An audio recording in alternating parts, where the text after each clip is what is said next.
estos momentos enlazarme también con el maestro Daniel Marmolejo, analista, amigo de Sin Censura, quien seguramente tendrá mucho que decir sobre los acontecimientos que nos ocupan.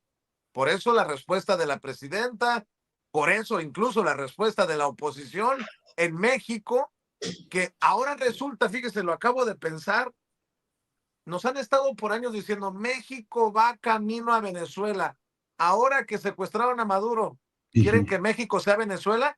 Pues son tan hipócritas que van a decir, ojalá que México sea Venezuela muy pronto. Mi querido Daniel Marmolejo, ¿cómo estás? ¿Qué tal, querido Vicente? Saludándote a ti, a la extraordinaria audiencia de Sin Censura, después de haber escuchado las reflexiones del doctor Alessandro Pagani, quien ha hecho una brillante exposición sobre la situación, sobre todo a partir de un conocimiento fundamental que él tiene, que es el conocimiento del fascismo. Pues bien, Vicente, como todos hemos podido atestiguar, a través de las imágenes, se dio un ataque, que es un ataque de invasión y secuestro del presidente Nicolás Maduro. Este hecho pone en relieve las nuevas condiciones geopolíticas cuando el mundo pensaba que podía tener nuevos polos, nuevas economías, nuevas estructuras energéticas productivas y también nuevos acuerdos culturales entre las naciones. Particularmente los BRICS han representado una alternativa al sistema norteamericano unipolar. En todo caso, los BRICS serían el mundo multipolar o el mundo hexapolar.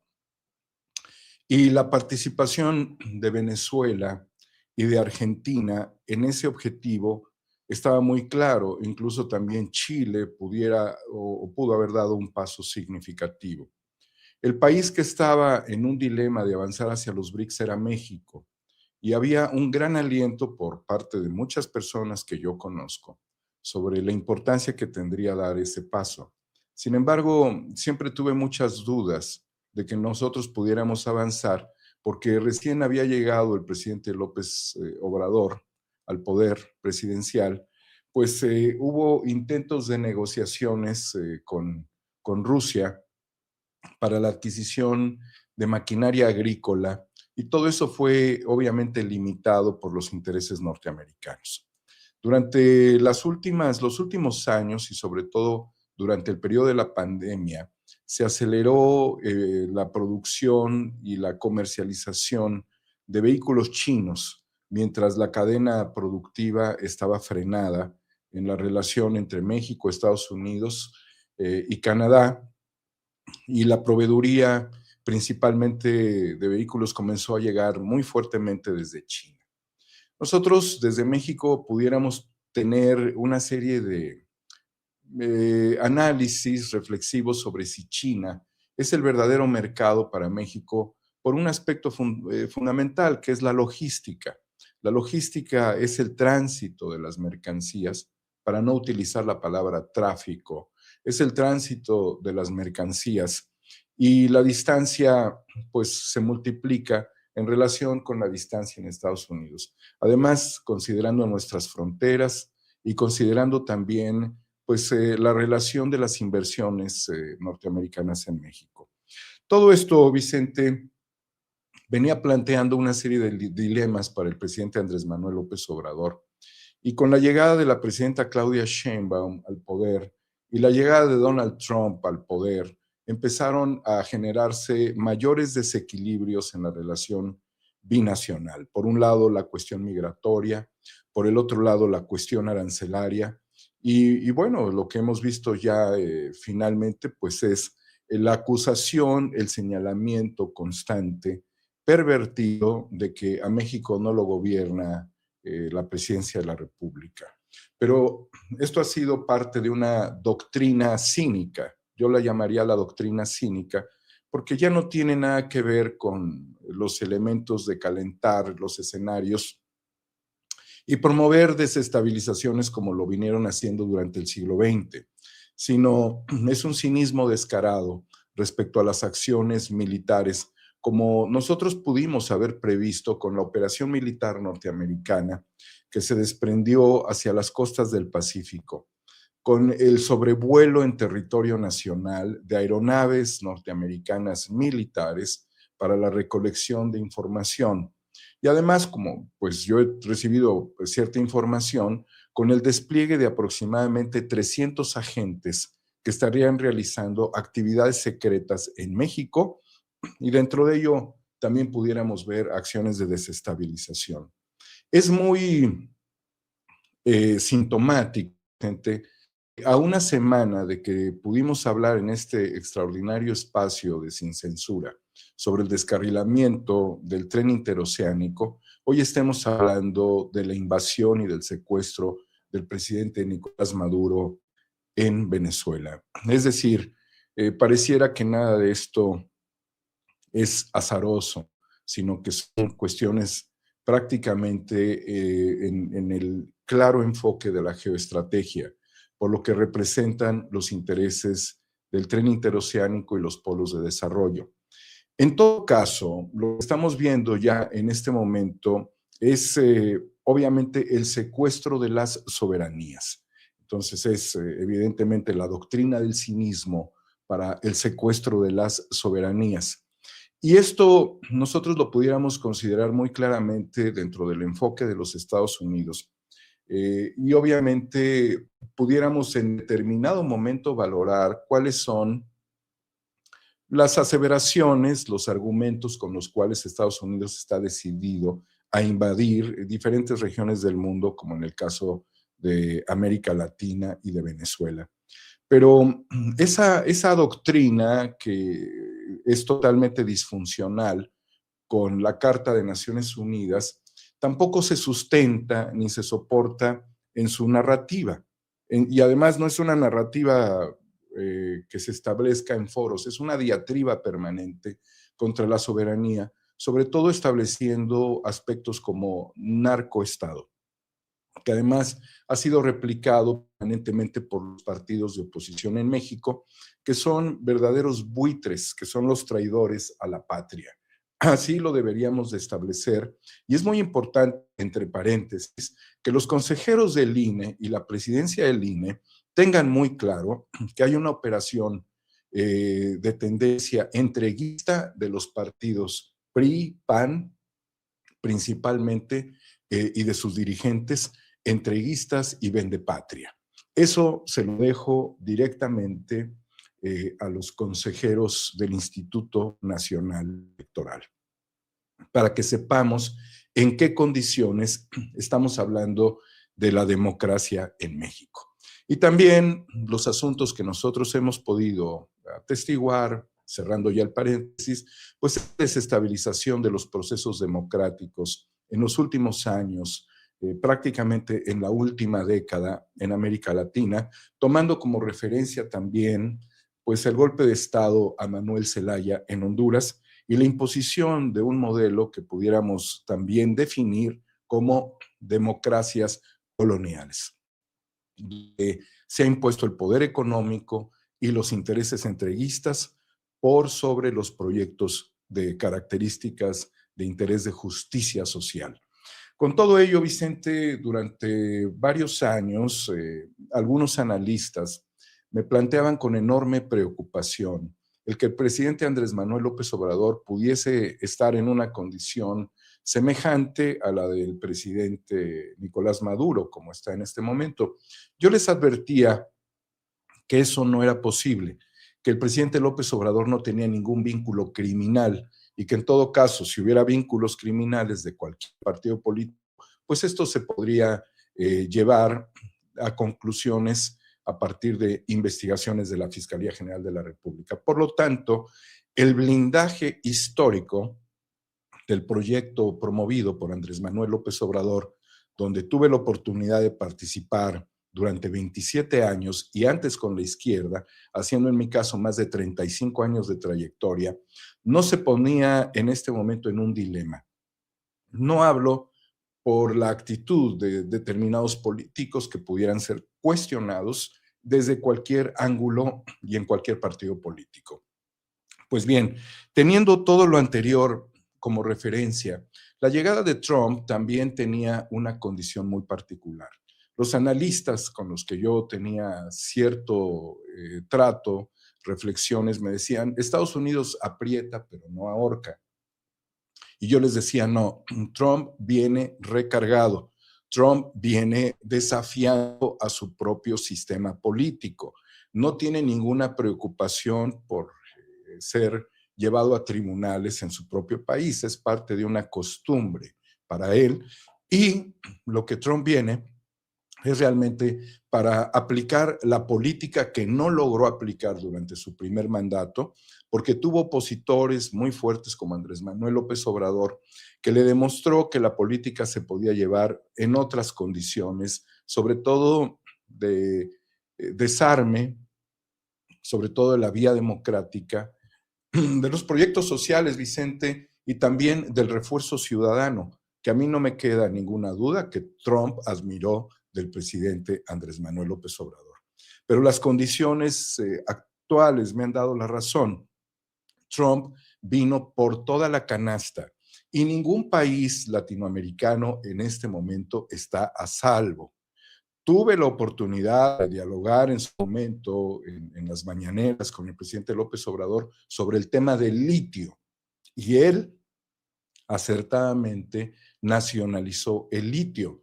Bueno, pues esto también es muy importante reflexionarlo, Vicente, en la perspectiva de que los recursos energéticos son el motivo fundamental de las invasiones y de los ataques que se están dando a nivel nacional. Para que nosotros tengamos claridad sobre lo que esto significa, pues debemos de tener en consideración muy claramente, Vicente, que Venezuela es el primer país en el mundo con la mayor cantidad de yacimientos de petróleo y ocuparía uno de los primeros 5 lugares en el mundo con yacimientos de gas. En el caso de su vecino, Colombia, es el primer país en el mundo con la mayor cantidad de carbón. Y esto también significó que el presidente Petro ordenara la comercialización de carbón a Israel, porque él señaló que el carbón colombiano no iba a ser utilizado para el genocidio.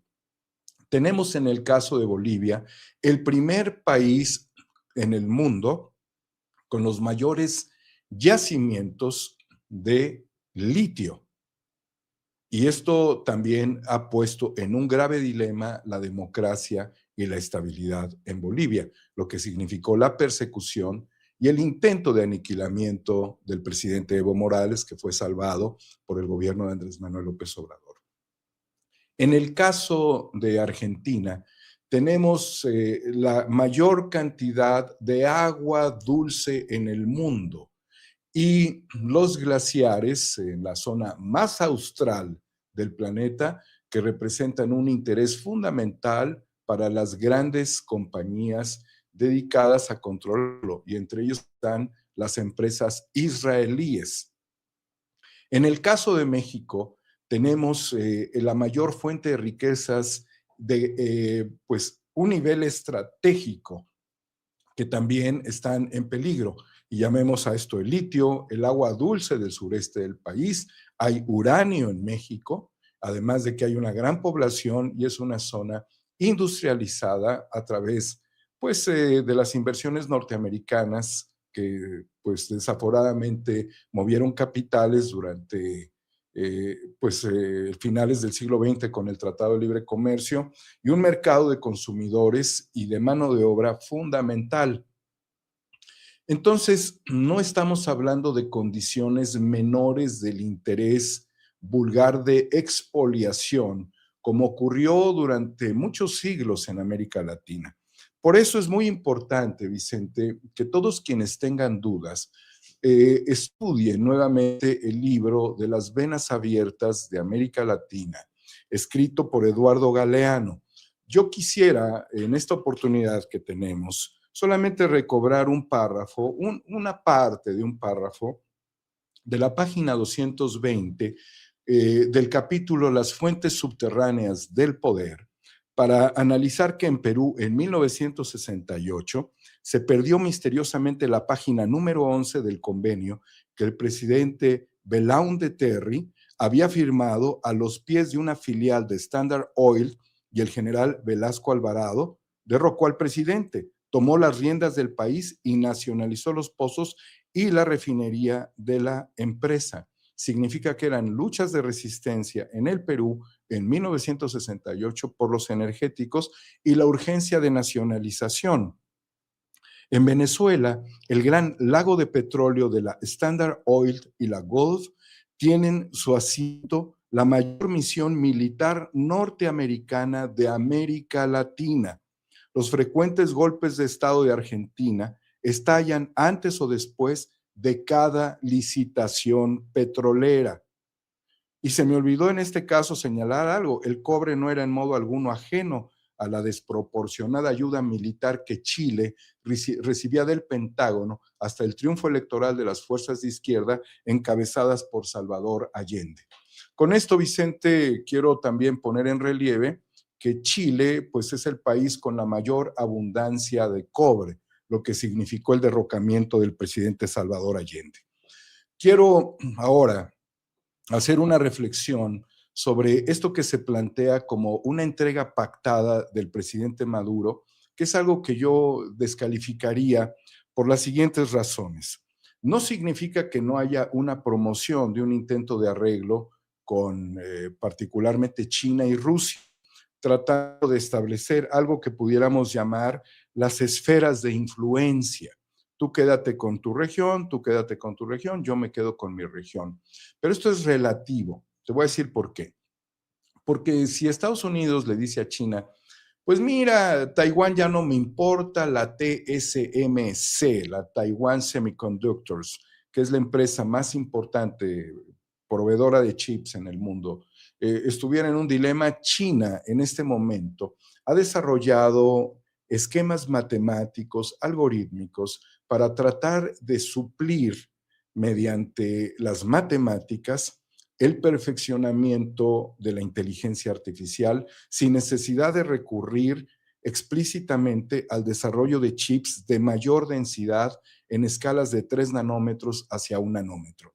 Es decir, no es TSMC un dilema que Estados Unidos lo sienta como de largo plazo ante la relevancia de los ingenieros chinos respecto a la matemática para la inteligencia artificial. Por el otro lado, también están haciendo condensación en Very Long Scale of Integration, alta escala de integración. Así que no sería un dilema, y además China no tiene sobre la mesa ni con Estados Unidos ni con nadie lo que les representa a Taiwán como territorio continental. Asimilar o aceptar que China habría negociado con Estados Unidos la entrega de Maduro, me parece que no es por ahí. En segundo lugar, en este momento Rusia ya tiene ganada la guerra con Ucrania.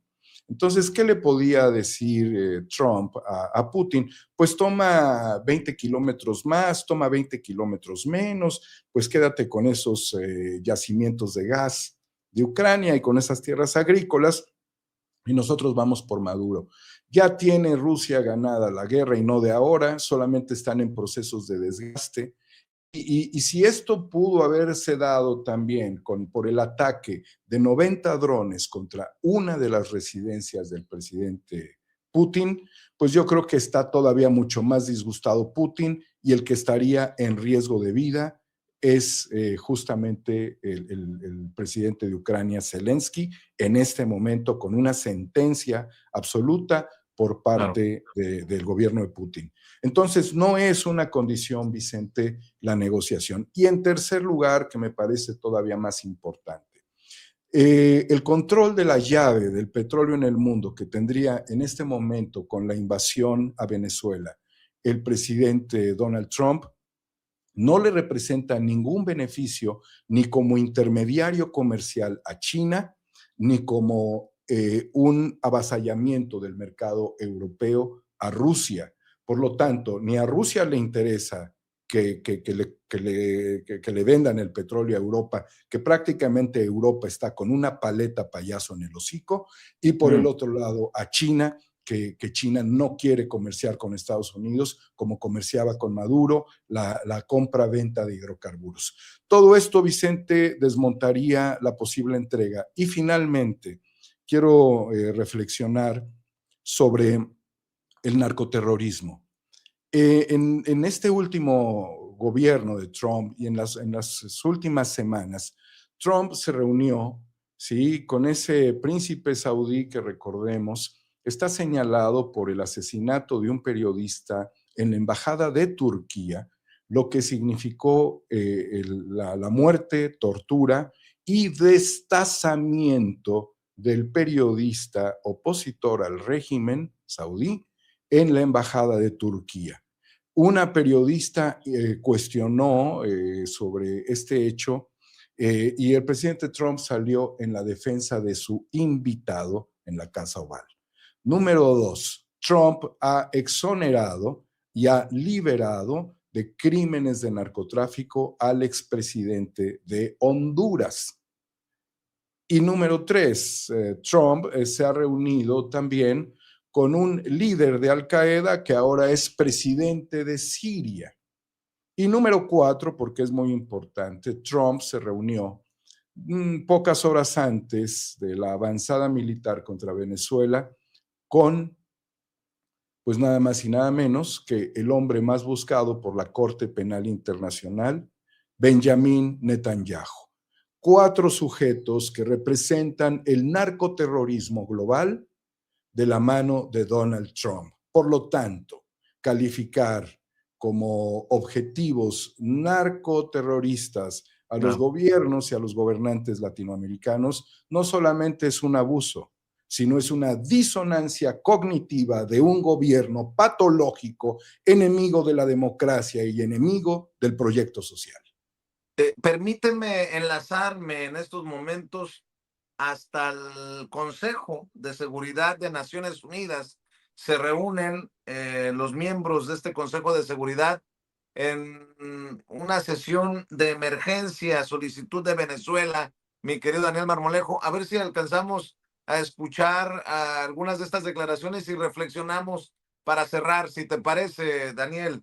Vamos a ver y escuchar. Demanded to fully respect the immunities of President Nicolas Maduro and First Lady Celia Flores, as well as their immediate release and safe return to Venezuela. 2, that the use of force against the Bolivarian Republic of Venezuela be clearly and unequivocally condemned. Thirdly, that the principle of non-acquisition of territory or resources by force be reaffirmed. And 4, that measures aimed at de-escalation, the protection of the civilian population, and the restoration of international law be adopted. Mr. President, in spite of the seriousness of the events, Venezuela would like to inform this body and the international community that its institutions are functioning normally, that constitutional order has been preserved, and that the state exercises effective control over all of its territory. In accordance with our constitution, Executive Vice President Delcy Rodriguez is being sworn in as acting President of the Republic, thereby guaranteeing institutional control. La transmisión del gobierno de Colombia, que tiene la transmisión original sin la traducción en inglés, la estábamos retomando nosotros de la cuenta oficial de la ONU, la Organización de las Naciones Unidas, pero está con traducción en inglés. Tengo entendido que la presidencia de Colombia, creo que ya se lo mandé, mi querida Ceci, el link, lo tiene en español, y en cuanto Ceci lo tenga, que nos lo proyecte para escuchar las declaraciones del embajador de Venezuela en esta sesión de emergencia por lo que nos ocupa. Vamos a ver y escuchar, a ver si ya lo tiene Ceci, mi querido Daniel Marmolejo, para reflexionar, desmenuzar para esta audiencia diferente e inteligente. A ver si me marca el paso la querida Ceci Vega.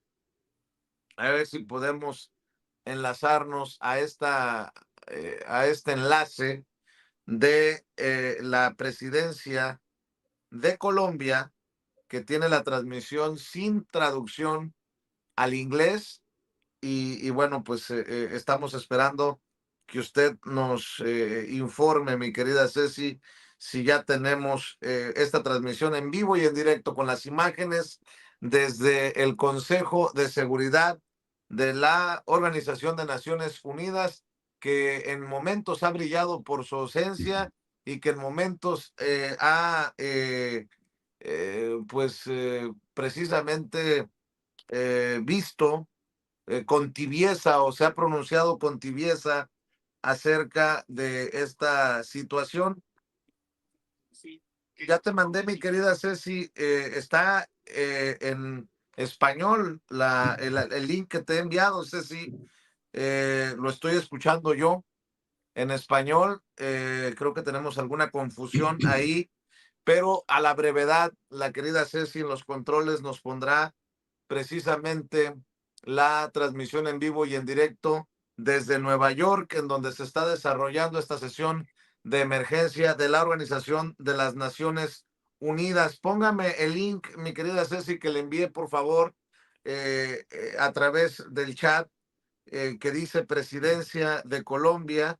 Está en español y en estos momentos creo que no sé si el representante de Argentina. La apropiación de los Vamos a recursos ver, del escuchar. país y la destrucción de las instituciones democráticas, sino también para toda la región, al liderar y exportar sus redes de narcotráfico y crimen organizado. Desde la asunción del presidente Javier Milei, la Argentina ha sido clara y consistente en su posicionamiento frente a esta situación. Hemos denunciado sin ambigüedades la falta de libertades y las graves violaciones a los derechos humanos, y hemos contribuido activamente, con determinación y responsabilidad, a los esfuerzos internacionales orientados al retorno de la democracia en Venezuela. En marzo de 2024, cuando otros optaron por la inacción o la ambigüedad, la Argentina otorgó asilo diplomático a 6 líderes opositores venezolanos, asumiendo un enorme desafío para nuestra representación en Caracas. Posteriormente, tras denunciar el carácter fraudulento del resultado enunciado en las elecciones del 28 de julio de 2024 y reconocer a Edmundo González Urrutia como presidente electo, la Argentina fue expulsada de Venezuela. Nuestra embajada, donde permanecían los asilados, fue objeto de un asedio permanente. A pesar de estas presiones, la República Argentina mantuvo intacta su convicción de continuar denunciando la situación venezolana y de actuar en todos los foros internacionales disponibles para que Venezuela pueda volver a abrazar la libertad y la democracia. Señor presidente, no es esta la primera vez que la Argentina se pronuncia ante este Consejo de Seguridad sobre la situación de Venezuela. El pasado 23 de diciembre expresamos nuestra profunda preocupación por el deterioro institucional y humanitario, señalando que los desafíos del régimen ilegítimo de Nicolás Maduro trascendían el ámbito interno y repercutían negativamente en la estabilidad regional, constituyendo una amenaza concreta para la seguridad del hemisferio. En ese mismo sentido, el presidente Milei manifestó en la cumbre del Mercosur que la Argentina saludaba la presión de los Estados Unidos, destinada a liberar al pueblo venezolano. Hoy, la comunidad internacional se encuentra ante un nuevo escenario que plantea un doble desafío: acompañar una transición democrática genuina en Venezuela y contribuir al restablecimiento duradero de la paz y la seguridad en nuestra región. Frente a ambos desafíos, la República Argentina está lista y dispuesta a colaborar. Reafirmamos nuestro firme compromiso con el pleno retorno de la institucionalidad y del Estado de Derecho en Venezuela, velando en todo momento por la libertad, la dignidad humana y la prosperidad del hermano pueblo venezolano, así como nuestra determinación de continuar luchando contra el flagelo del narcoterrorismo y de quienes contribuyen a su financiamiento.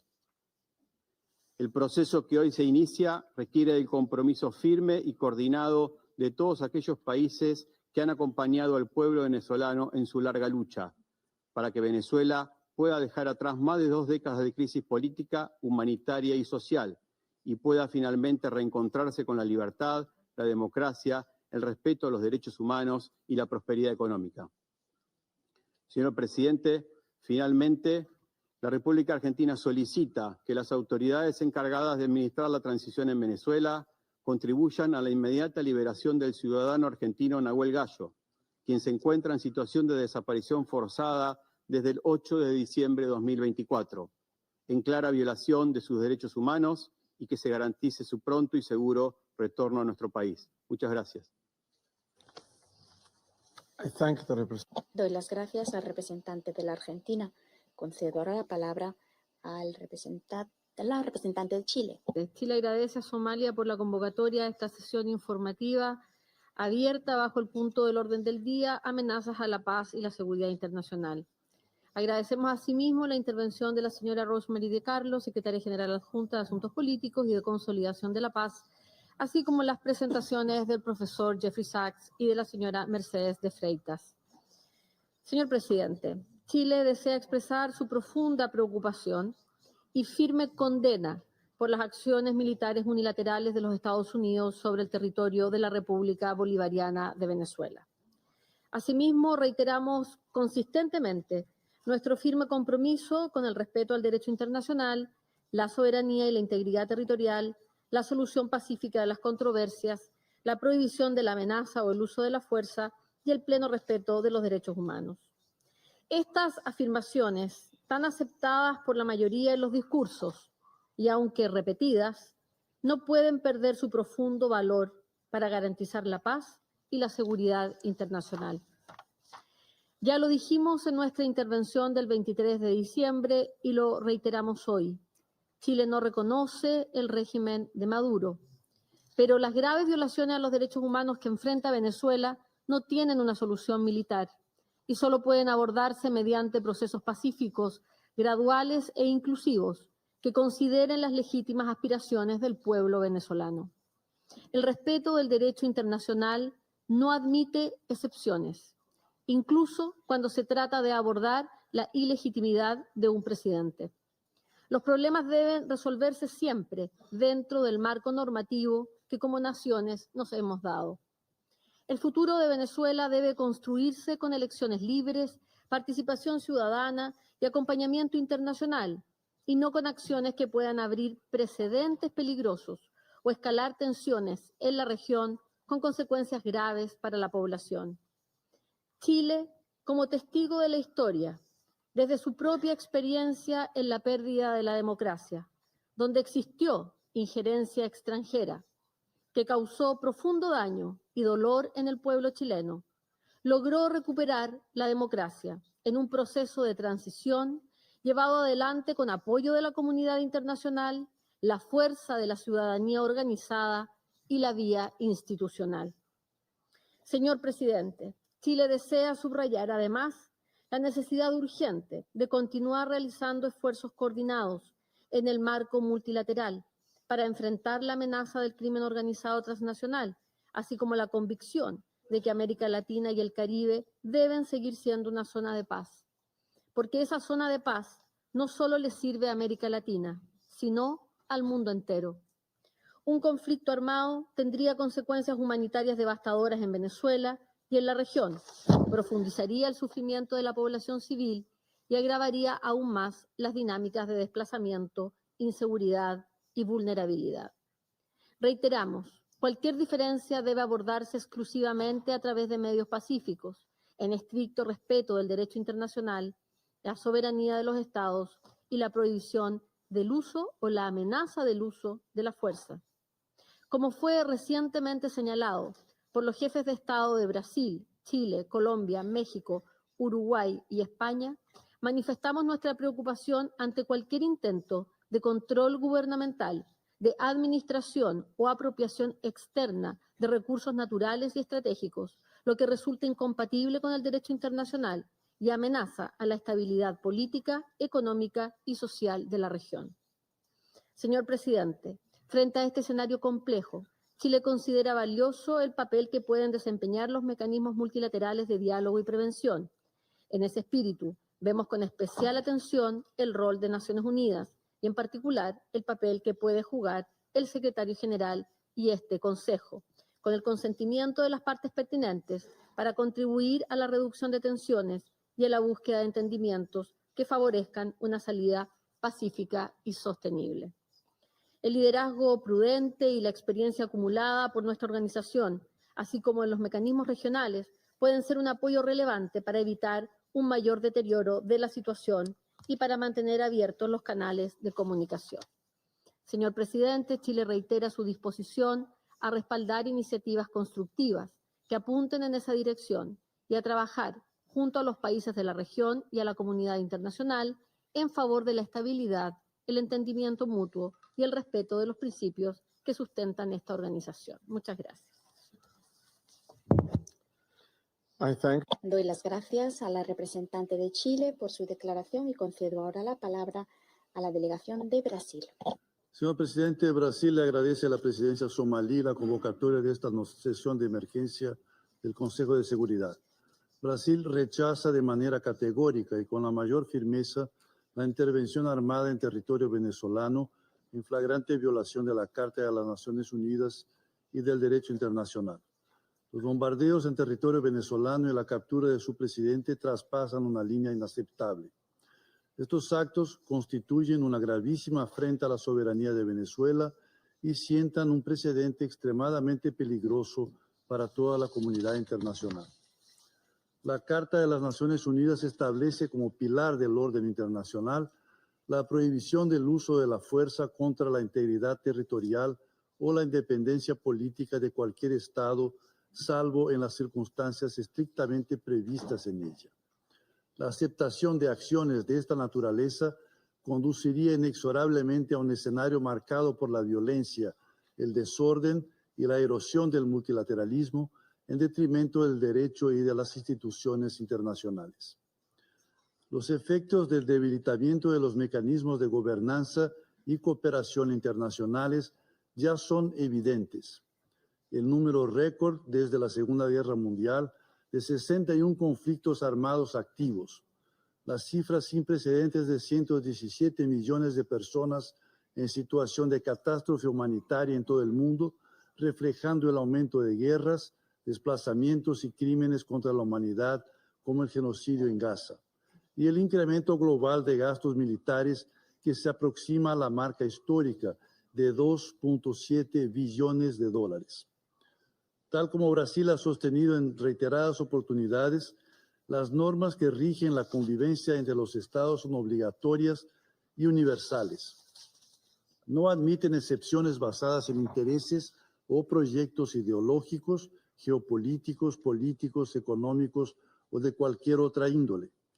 No admiten que la explotación de recursos naturales o económicos justifique el uso de la fuerza o el cambio ilegal de un gobierno. Un mundo multipolar en el siglo XXI que promueva la paz y la prosperidad no se confunde con áreas de influencia. No podemos aceptar el argumento de que el fin justifica los medios. Este razonamiento carece de legitimidad y abre la posibilidad de otorgar a los más fuertes el derecho de definir qué es justo o injusto, qué es correcto o incorrecto, e incluso de ignorar las soberanías nacionales, imponiendo las decisiones que deben adoptar los más débiles. América Latina y el Caribe han hecho de la paz una elección consciente, duradera e irreversible.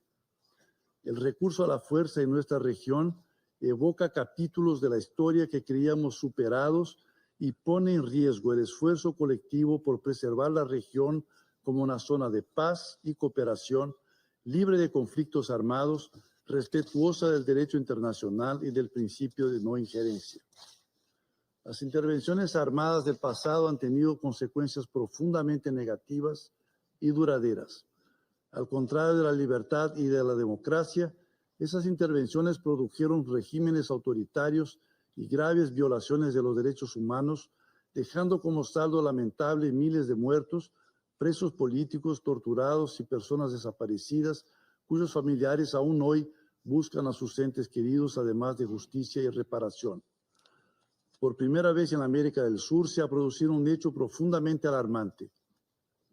Una agresión armada externa con el despliegue de tropas y bombardeos en un país vecino contiguo de Brasil, con el que compartimos más de 2.000 kilómetros de frontera.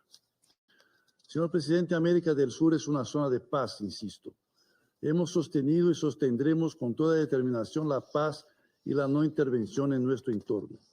Además, Brasil no cree que la solución de la situación en Venezuela pase por la creación de protectorados en el país, sino por soluciones que respeten la autodeterminación del pueblo venezolano en el marco de su constitución.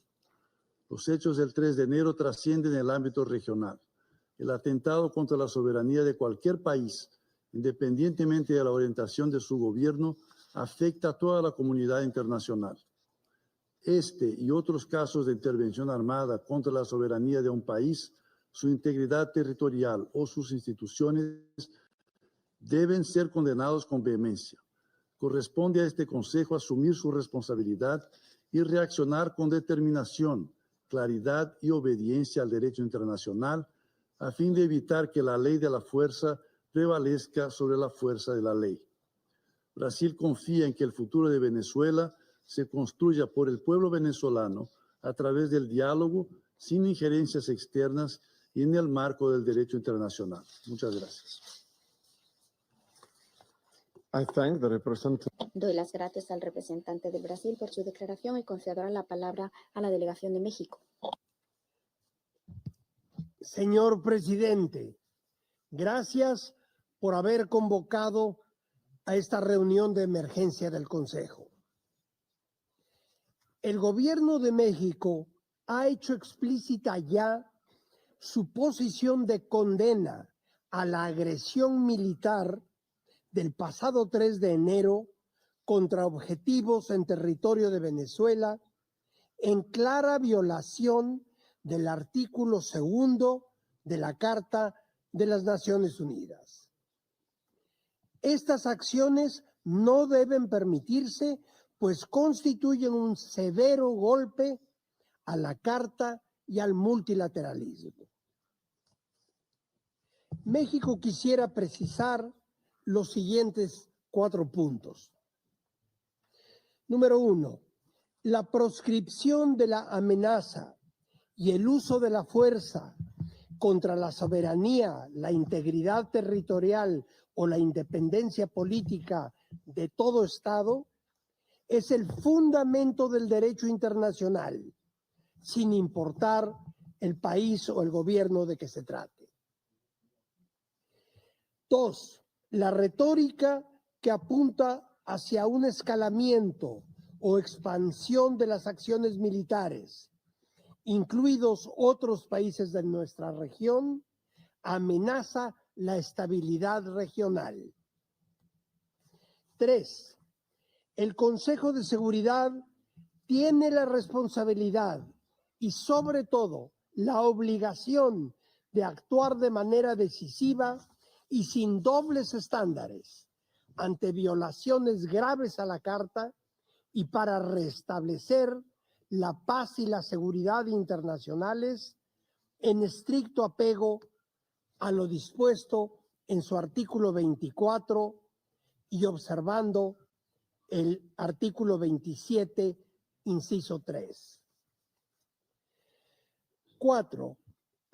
Corresponde a los pueblos soberanos decidir su destino y encontrar soluciones pacíficas, democráticas y negociadas a sus diferencias políticas en un marco de irrestricto respeto a los derechos humanos. Los cambios de régimen por actores externos y la aplicación de medidas extraterritoriales no solo son actos contrarios al derecho internacional, sino que históricamente han agudizado conflictos y fragilizado el tejido social y político de las naciones. Señor presidente, estimados colegas y estimadas colegas, a pesar de las diferencias políticas entre nuestros gobiernos, América Latina y el Caribe se ha forjado como una zona de paz. Colectivamente hemos recurrido durante décadas ya a los mecanismos políticos y jurídicos disponibles de solución de controversias. La violación actual de este frágil equilibrio pone en grave riesgo la estabilidad política y la seguridad de la región, así como el bienestar de nuestros pueblos. Quienes justifican estos actos niegan la historia independiente de América Latina y el Caribe.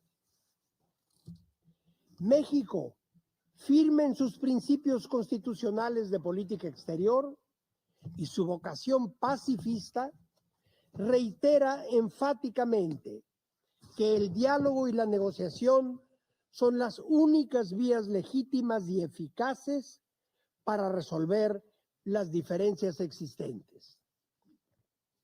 Reitero el llamado de la presidenta de México a que la ONU haga más por solucionar este y otros conflictos, incluyendo a través de gestiones de su secretario general.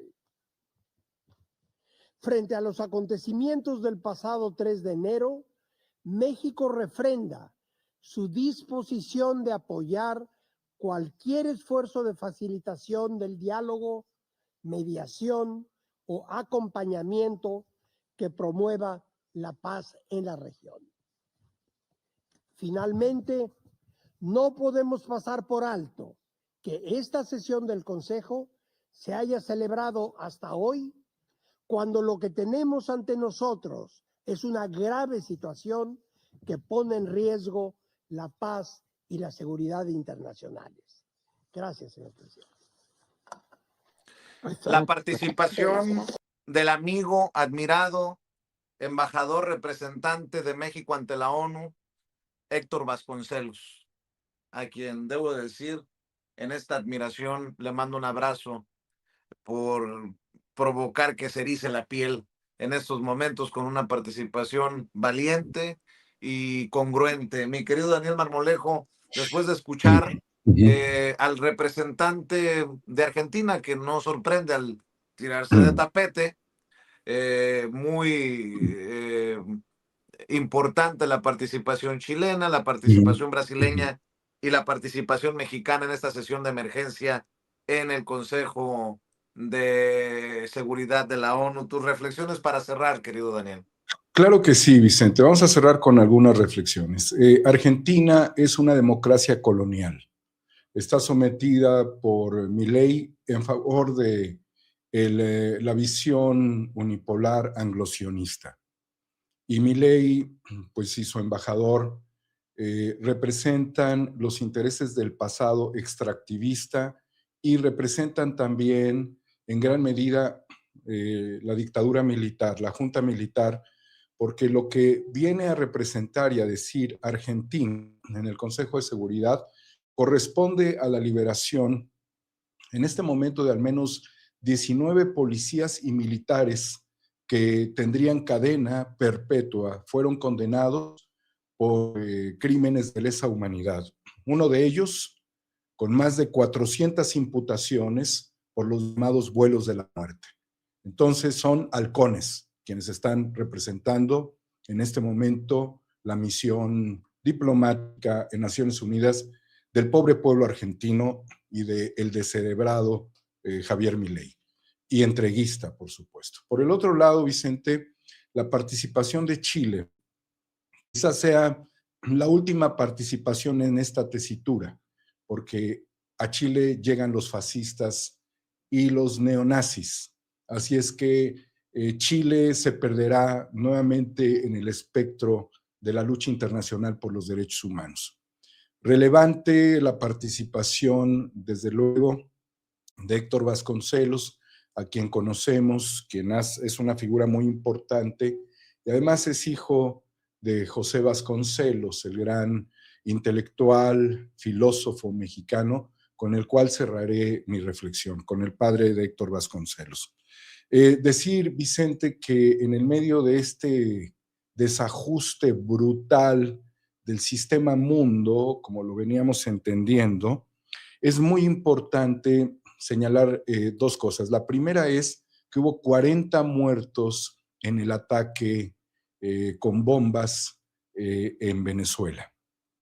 40 muertos que se cargarían en este momento directamente a la cuota criminal de Donald Trump. Y entre los muertos hay civiles. Y está toda la cifra por actualizarse, porque también hay heridos.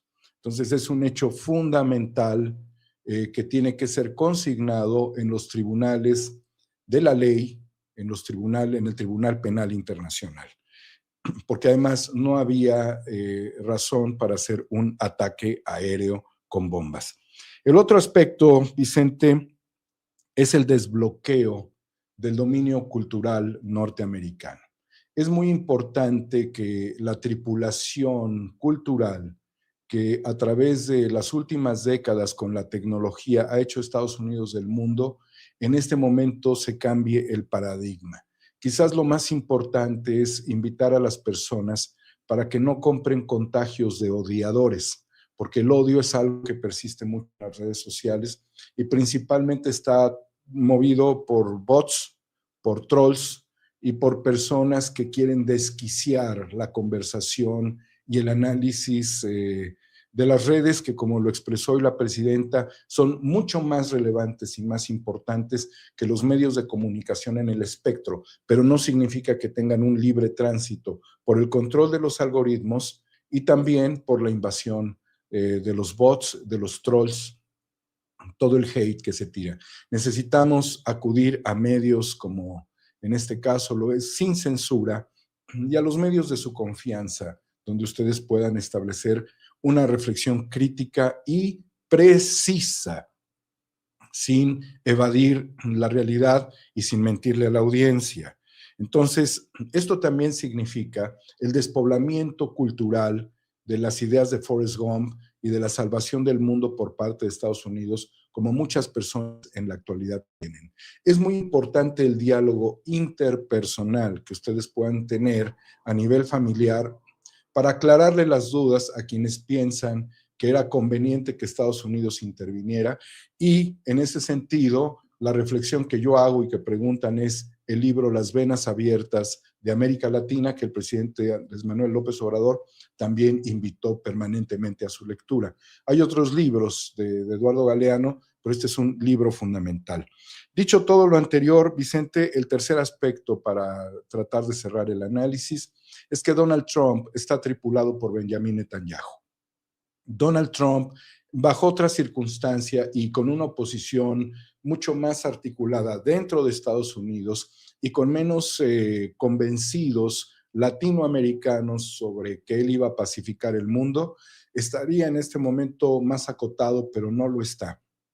Y no lo está porque este ataque viene pues justamente en la cena de Año Nuevo, que para el caso ni la Navidad ni el Año Nuevo le es significativo a Netanyahu, sino el acuerdo internacional de control planificado del mundo a través de la guerra. Y por eso no solamente hablaron de la situación que se vive en el Medio Oriente, sino seguramente Trump pudo convencerse del ataque a Venezuela, aplaudido, impulsado por su promotor anticristo, Benjamin Netanyahu. Esto es muy importante y no sería la última acción. Están desviando la mirada hacia Groenlandia, pero no dudaría que el objetivo principal en este momento para Estados Unidos es Irán. Recordar las palabras de Alessandro Pagani respecto a la importancia que tiene la fuerza cultural y la historia mesoamericana, la historia de México y la importancia de las culturas que nos darían esa fortaleza para nosotros inspirar cualquier resistencia bajo el derecho internacional. Y para cerrar, Vicente, la reflexión del padre de Héctor Vasconcelos, José Vasconcelos: por mi raza hablará el espíritu. Muchas gracias, querido Vicente. Uf, mira, si pudieras ver la piel erizada, mi querido Daniel Marmolejo, esa sí no la esperaba, mi querido Dani. Te mando un abrazo y muchas gracias por desmenuzar con nosotros estos complicados tiempos, temas, y estamos al pendiente, Daniel. Claro que sí, Vicente, a la orden. Muchas gracias. Déjeme saludar al buen Toño Ruiz, que ya va saliendo, espero, de su enfermedad. lo que lo tuvo en cama junto con su familia y es que los tiempos urgen, mi querido Toño, para que estemos al pie del cañón informando, porque lo que sufre primero en conflictos es la verdad, lo hemos dicho muchas veces. Mi querido Toño, te abrazo, ¿cómo estás? Te abrazo también con mucho gusto, Vicente, y además de todo, los malvados nunca descansan, los malvados nunca